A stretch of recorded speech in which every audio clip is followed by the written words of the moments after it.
सुहागरात की सेज पर दुल्हन का जोड़ा पहने वंदिता घूंघट किए बैठी थी। तभी वो मन ही मन सोचती है, हे भगवान, अब मैं क्या करूंगी। शादी से पहले तक तो ठीक था, लेकिन अब मैं इस बीमारी को अपने ससुराल वालों से, खास तौर पर अपने पति से कैसे छुपा कर रखूंगी, कैसे दूर रखूंगी उन्हें खुद से। मेरे से सब इतने सारे सवाल करेंगे, मैं क्या जवाब दूंगी, कुछ समझ नहीं आ रहा। वंदिता ये सब सोच ही रही होती है कि तभी कमरे में उसका पति श्रवण आता है और दरवाजा बंद कर देता है। जिसके बाद श्रवण वंदिता के पास आकर बैठ जाता है और उसका घूंघट उठाकर बोलता है, वाह, कितनी खूबसूरत लग रही हो तुम सच में। पहली बार जब तुम्हारी फोटो देखी थी ना, उस पल से ही मुझे तुमसे प्यार हो गया था। जी शुक्रिया। अरे ब्लश करते हुए तो तुम और भी खूबसूरत लगती हो। चलो अब अपनी रात को एंजॉय करते हैं। श्रवण जी, आज नहीं प्लीज। क्यों, क्या हुआ? मैं बहुत ज्यादा थक गई हूँ। कोई बात नहीं, आराम कर लो। अब तो पूरी जिंदगी के लिए तुम मेरी हो और मैं तुम्हारा हूँ। जी जी, हाँ जी। इतना कहकर वंदिता बेड से उठकर खड़ी होती है और वॉशरूम में जाकर कपड़े चेंज करके बाहर आती है और वापस से बेड पर लेट जाती है। श्रवण भी चुपचाप लाइट ऑफ करके सो जाता है। तभी वंदिता फिर से मन ही मन सोचती है, आज रात तो बच गई, पर आगे कैसे संभालूंगी सब कुछ। हे भगवान, मेरी रक्षा करना, मैं कभी किसी को तकलीफ नहीं देना चाहती। ऐसे ही सोचते सोचते वंदिता सो जाती है। वक्त बीतता जाता है। वंदिता एक अच्छी बहू की तरह घर की सारी जिम्मेदारियां संभाल लेती है, पर जब कभी भी श्रवण वंदिता के करीब जाने की कोशिश करता था तो वो किसी न किसी बहाने से उसे खुद से दूर कर दिया करती थी। ऐसे ही एक रात जब घर का सारा काम खत्म करके वंदिता अपने कमरे में जाती है तो श्रवण उसे जोर से गले लगाकर बोलता है, जान, कितनी देर लगा दी, कहाँ रह गई थी? वो कुछ नहीं, मैं बस काम कर रही थी। आप सोए नहीं अभी तक? जिसकी इतनी खूबसूरत वाइफ अभी तक रूम में ना आई हो तो वो कैसे सो सकता है? अरे आप सारा दिन काम करते हैं, थक जाते हैं, टाइम पर सो जाया करो, तबीयत खराब हो जाएगी आपकी। अरे जान, मुझे कुछ नहीं होगा, तुम हो ना मेरे पास मेरा ख्याल रखने के लिए। आज तो मैं अपनी जान को बहुत प्यार करूंगा, वरना हमेशा ही तुम काम में लगी रहती हो। वो सुनिए तो। अरे कुछ मत बोलो, बस महसूस करो। नहीं, हम ये नहीं कर सकते। पर क्यों वंदिता? क्योंकि मुझे पीरियड्स हुए हैं। अब एक हफ्ते तक आप मुझसे दूर रहना। ठीक है, तुम आराम करो। अब ये तो नेचुरल है, इसमें कोई क्या ही कर सकता है। सॉरी श्रवण जी। नहीं नहीं, सॉरी मत कहो, चलो आराम कर लो। दर्द होगा ना पेट में? इतना कहकर श्रवण वंदिता का हाथ पकड़ उसे बेड पर लेटा देता है और प्यार से उसके सर पर हाथ फेरने लगता है। तभी वंदिता की आंखों में आंसू आ जाते हैं। ये देखकर श्रवण बोलता है, क्या हुआ वंदिता, तुम रो क्यों रही हो? कुछ नहीं, बस आपका प्यार देखकर ना खुशी से आंखें भर आई मेरी। हट पगली, सो जाओ। ऐसे ही श्रवण सहलाते सहलाते वंदिता को सुला देता है। वक्त गुजरता है। दिन पर दिन वंदिता कमजोर होती जाती है, साथ ही उसका वजन भी घटता जाता है, पर वो किसी को कुछ नहीं कहती। ऐसे ही एक सुबह जब वंदिता रसोई में काम कर रही होती है, तभी वहाँ उसकी सास निर्मला आकर कहती है, बहू क्या बना रही है? जी माँ जी, ढोकला बना रही हूँ, उनको बहुत पसंद है ना। ढोकला तो ठीक है, ये बता कि मुझे दादी कब बना रही है? अब मैं माँ जी को क्या जवाब दूँ? कैसे कहूँ इनको अपनी बीमारी के बारे में, कैसे सच बताऊँ? अरे बहू, क्या सोचने लग गई, कुछ तो बोल। कुछ नहीं माँ जी, अभी मैंने और इन्होंने कुछ प्लान ही नहीं किया। अरे बेटा, इसमें प्लान क्या करना, अपना परिवार आगे नहीं बढ़ाना क्या? जी माँ जी, बढ़ाना है। अच्छा माँ जी, मैं आती हूँ, मुझे कुछ काम है। इतना कहकर वंदिता वहाँ से सीधा अपने कमरे में जाती है और दरवाजा बंद करके जोर जोर से रोते हुए खुद से कहती है, हे भगवान, आखिर क्यों मैं इतनी मजबूर हूँ कि जाकर भी मैं किसी को सच नहीं कह सकती हूँ अपनी इस बीमारी के बारे में। सबको मुझसे कितनी उम्मीदें हैं। माँ जी, श्रवण जी, दोनों से कितने झूठ बोल रही हूँ मैं, उन्हें खुद से दूर कर रही हूँ। मैं अब और झूठ नहीं बोल सकती। वंदिता जोर जोर से रो ही रही होती है कि तभी बाथरूम से श्रवण निकलकर बाहर आता है, जिसे देखकर वंदिता के तोते उड़ जाते हैं और वो बोलती है, आप बाथरूम में आप गए नहीं? आप तो ऑफिस के लिए निकलने वाले थे ना? हाँ जाना था, पर आज ऑफिस क्लोज है। अब तुम मुझे सच सच बताओ वंदिता, कि आखिर बात क्या है? ऐसी क्या बीमारी है जो तुम हम सबसे छुपा रही हो? क्यों तुम मुझे अपने पास नहीं आने देती हो? बोलो, कहीं तुम किन्नर? नहीं नहीं, आप ये क्या बोल रहे हैं? मैं किन्नर नहीं हूँ, मैं एक लड़की हूँ। तो फिर क्या बात है वंदिता, सच सच बोलो।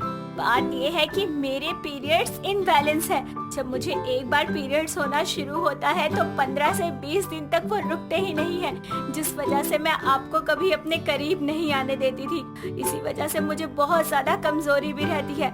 डॉक्टर से चेकअप भी करवाया, पर इलाज इतना महंगा था कि माँ करवा ही नहीं पाई। और मुझे नहीं लगता कि मैं आपको कभी पिता बनने का सुख भी दे सकती हूँ, इसलिए मैं कभी आपके पास ही नहीं आई, ताकि आपको कोई झूठी उम्मीद न जगे। इतना कहकर वंदिता जोर जोर से रोने लगती है। तभी श्रवण उसे गले लगाकर कहता है, वंदिता मैं पति हूँ तुम्हारा, तुम इतना तकलीफ में थी और तुमने कुछ कहा भी नहीं। ऐसा क्यों किया? भरोसा नहीं था क्या मुझ पर? तुम जानती हो इन सब की वजह से तुम्हारी जान भी जा सकती है। हम आज के आज डॉक्टर के पास जा रहे हैं इलाज करवाने के लिए। श्रवण वंदिता का हाथ पकड़ उसे निर्मला के पास ले जाता है। वंदिता अपने पति की तरह अपनी सास को भी सारा सच बताती है, जिसके बाद श्रवण वंदिता को डॉक्टर के पास ले जाता है। डॉक्टर वंदिता का अच्छे से चेकअप करती है, साथ ही काफी टेस्ट भी करती है और रिपोर्ट्स आने पर श्रवण और वंदिता को बताती है। वंदिता जी देखिए, अभी भी ज्यादा देर नहीं हुई है। आपकी इस प्रॉब्लम को मेडिसिन से ठीक किया जा सकता है, पर एक चीज हमेशा याद रखिएगा, जब कभी भी आपको कोई ऐसी पर्सनल प्रॉब्लम होती है तो उसे अपनी फैमिली से या पति से जरूर शेयर करना चाहिए, नहीं तो आपकी जान भी जा सकती है। मैं कुछ दवाइयाँ लिख कर दे रही हूँ, उनको समय समय पर लेना। 1 महीने में ही तुम्हारे पीरियड इरेगुलर से रेगुलर और बैलेंस हो जाएंगे। जी डॉक्टर, आप जैसा कहेंगी मैं वैसा करूंगी। बस मुझे इस बीमारी से आज़ादी चाहिए, ताकि मैं अपने परिवार को एक पोते का सुख दे सकूं और मेरी मैरिड लाइफ भी अच्छे से बीत सके। बहुत टाइम तक मैंने इस बीमारी के साथ स्ट्रगल किया है, बस अब मैं और नहीं जीना चाहती ऐसे। बाकी डॉक्टर आप मुझे बता दीजिए कि मुझे क्या, कब और कैसे करना है। मैं हर एक चीज का ध्यान रखूंगी। वंदिता और श्रवण डॉक्टर से मिलने के बाद घर आते हैं, जिसके बाद निर्मला और श्रवण मिलकर वंदिता का खूब ख्याल रखते हैं। 1 महीने में ही वंदिता एकदम ठीक हो जाती है। साथ ही एक वक्त बाद उसे पता चलता है कि वो माँ बनने वाली है। 9 महीने बाद वंदिता एक प्यारी सी बेटी को जन्म देती है और इस तरह वंदिता की पर्सनल बीमारी हमेशा के लिए छूमंतर हो जाती है। जानकी देवी घर की सीढ़ियों पर बैठकर ड्रिंक कर रही होती है। तभी उसके सामने उसकी बहू निशी अपनी सास के लिए नींबू पानी लेकर आती है। इतने में जानकी देवी अपनी बहू से कहती है, सासू माँ, मुझे माफ कर दो, आज मेरी तबीयत ठीक नहीं है, मैं कोई काम नहीं कर पाऊंगी। अरे माँ जी, कितनी बार कहा है कि इतनी मत पिया करो कि आपको समझ ही ना आए कि बहू कौन है और सास कौन है। सासू माँ, मुझे डॉक्टर ने पीने को कहा है, तभी तो मैं पीती हूँ, वरना मुझे पीने का शौक नहीं, पीती हूँ गम भुलाने को। हे भगवान, ये पियक्कड़ सास मेरे ही पल्ले बांधनी थी क्या? ना जाने इस उम्र में मुझे क्या क्या बना देती है। अरे करमजली सुषमा, तू, तेरी हिम्मत कैसे हुई मेरे घर में कदम रखने की? माँ जी, मेरा कान छोड़िए, मुझे दर्द हो रहा है। अरे मैं आपकी इकलौती बहू निशी हूँ, ढंग से देखो मुझे। ओह, तो करमजली मुझे अंधा समझती है तू? निशी किसी तरह खुद को अपनी पियक्कड़ सास से बचाकर अपने कमरे में आ जाती है और जब तक उसका पति अमर नहीं आ जाता तब तक वो अपने कमरे से बाहर नहीं आती। थोड़ी देर बाद अमर ऑफिस से घर आ जाता है और निशी अमर से कहती है, सुनो, मैं कह देती हूँ, या तो आप अपनी माँ की पीने की आदत छुड़वाओ, वरना मैं मायके चली जाऊंगी और तुम देखते रह जाओगे। अरे हुआ क्या? पता भी है मैं सब कैसे झेलती हूँ। सारा दिन घर के काम करो और उसके बाद तुम्हारे पियक्कड़ माँ को संभालो। यार मैं कल बात करता हूँ माँ से, अभी तो वो नशे में होंगी। ठीक है। ऐसे ही अगली सुबह जानकी देवी अपने बेटे और पति राजकुमार के साथ नाश्ता कर रही होती है। तभी जानकी का बेटा अमर कहता है, माँ, आप मुझसे कितना प्यार करती हो? ये भी कोई पूछने वाली बात है क्या बेटा? हाँ माँ, आज पूछना जरूरी है। हाँ हाँ, बोलना, क्या बात है? आप पीना कब छोड़ोगी? जिस दिन मैं जीना छोड़ दूंगी। इसका मतलब ये है कि आप मुझसे प्यार नहीं करती, आपको पीने से प्यार है। बेटा, तू ये कैसी बातें कर रहा है? अरे बेटा, मेरी तो किस्मत ही खराब हो गई है जब से इससे शादी की है। देखो जी, मुझसे ना ज्यादा बहस करने की जरूरत नहीं है बिल्कुल भी। अरे लोगों को पियक्कड़ पति मिलते हैं, लेकिन मुझे ये पियक्कड़ बुढ़ी औरत मिल गई। हाँ हाँ, तुम तो बड़े जवान हो ना, अधेड़ उम्र में घोड़ी चढ़ के आए थे बारात लेकर। बात करते हैं जवानी की। माँ, कैसे पी लेती हो इतनी? क्या बताऊं बेटा, लोगों से पी नहीं जाती और मेरी छोड़ी नहीं जाती। राम राम भाभी जी। क्या भाभी? कभी मैं तुम्हारी प्रेमिका, कभी मैं तुम्हारी दोस्त, और अब तुम्हारी भाभी। यही सिला दिया तुमने मुझे मेरे प्यार का। भाभी, इतना क्यों पीती हो? कम से कम भैया की इज्जत का तो ख्याल किया होता।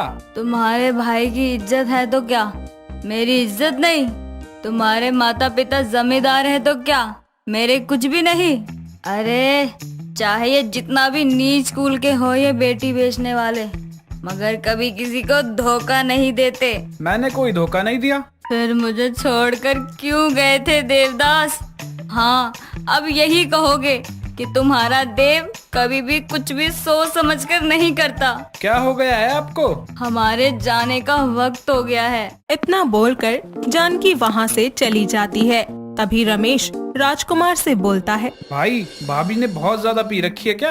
यार मैं बहुत परेशान हो गया हूँ इसके पीने से। यार इतनी तो हम भी नहीं पीते जितनी ये पीती हैं। यार क्या करूँ, कुछ समझ नहीं आ रहा। इसके पीने की वजह से पूरा घर परेशान है। एक बार जब भाभी का नशा उतर जाए ना, तब समझाइए उनको।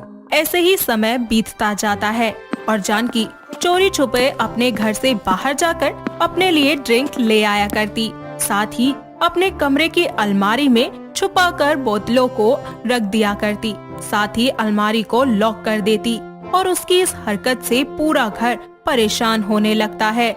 और एक दिन जानकी अपने कमरे में बैठकर ड्रिंक कर रही होती है। साथ ही निशी वहाँ खड़ी होकर ये सारा नजारा देख रही होती है और वापस अपने कमरे में आकर दुखी मन से बैठ जाती है। तभी वहाँ उसका पति अमर आता है और उससे कहता है, क्या हुआ? बहुत परेशान लग रही हो। मुझसे माँ जी की ये हालत देखी नहीं जा रही। इतना पीना उनकी सेहत के लिए बहुत हानिकारक है। उनकी लत इतनी ज्यादा बढ़ गई है कि बिना पिए उनसे रहा ही नहीं जाता।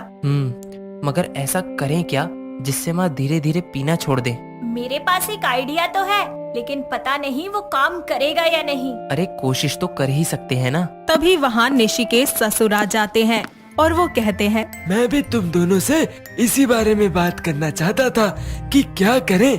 धीरे धीरे उम्र भी होती जा रही है और ये अपना पीना नहीं छोड़ रही। पापा जी, मेरे पास एक आइडिया है। बताओ बहू।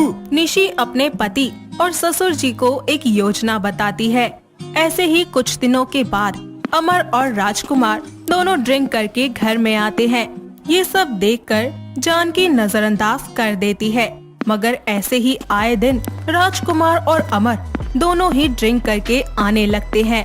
ये सब देखकर जानकी अपना पीना भूल जाती है और ऐसे ही धीरे धीरे अब उसकी बहू भी पीना शुरू कर देती है। ये तो अब जैसे हद ही हो गई हो। जानकी को ये सब देखकर बहुत गुस्सा आता है, तो वो अपनी बहू से कहती है, बहू, ये सब क्या है? तू ड्रिंक करती है? अरे तुझे ये सारी चीजें शोभा देती हैं क्या? ए बुढ़िया, ज्यादा पटर पटर मत कर, वरना यही तेरा खात्मा कर दूंगी। अरे संस्कार नाम की कोई चीज है या नहीं? एक बहू को ये सारी चीजें शोभा नहीं देती। ए बुढ़िया, जब तू बुढ़ापे में पी सकती है तो मैं जवानी में नहीं पी सकती। ठीक है, जो दिल करे वो करो। अरे मेरा वो बूढ़ा पति तो पीता ही था, साथ में बेटा भी, और अब ये बहू भी। बढ़िया है, खूब पियो, मजे से पियो। तभी वहाँ अमर और राजकुमार लुढ़कते हुए आते हैं और नशेड़ियों की तरह जानकी से कहते हैं, अरे जो तू करती थी बुढ़िया, वही तो हम भी कर रहे हैं। इसमें बुराई क्या है? अरे मेरा और मन हो रहा है पीने का।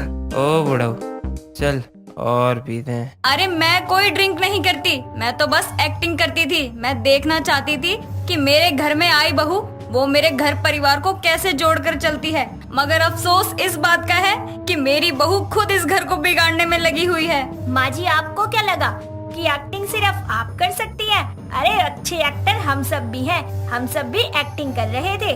आपको सही रास्ते पर लाने के लिए ये मेरा ही प्लान था। हाँ जानकी, हमको बहू बहुत संस्कारी और गुणी मिली है। वो तेरे टेस्ट में पास हो चुकी है। इस तरह निशी की सूझबूझ से उसकी ससुराल में इज्जत और भी ज्यादा बढ़ जाती है।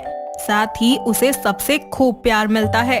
इसी तरह वो लोग एक बार फिर मिलकर हंसी खुशी रहने लगते हैं।